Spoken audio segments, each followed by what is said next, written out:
mali po niya yung sinabi na. Naku. Ay, sinasabi ko ngayon. Balikan niyo yung Section 3 at Section 10 ng Republic Act 6981. Tingnan po ninyo doon kung may sinasabi kailangan magsoli. So kung wala din na kailangan magsoli, bakit yung Bryce Hernandez, wala kayong sinasabi na magsusoli? Oo nga pala, no?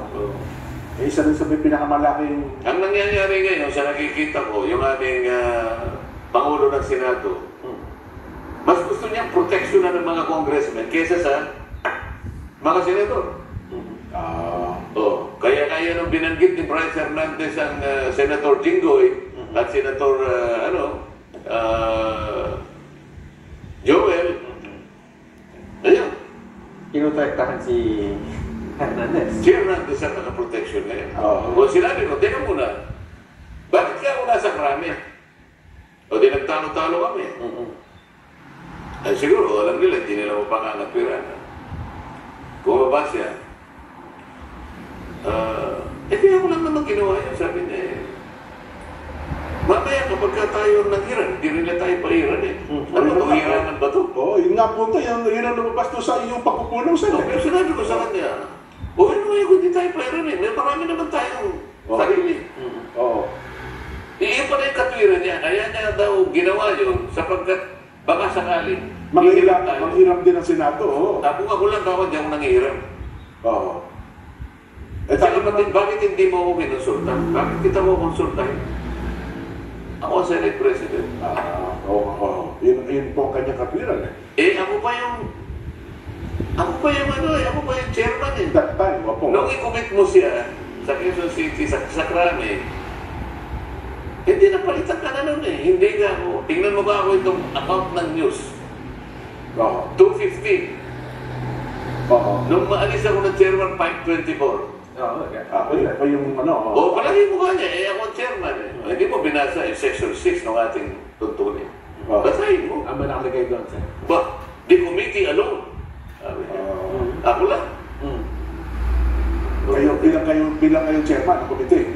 Sige, sabi mo nga. Dahil sabi naman ni Senator Lacson, buti naman yan, medyo, sabi niya, bro, okay na ba sila kung ilagay na lang natin sa Pasay City?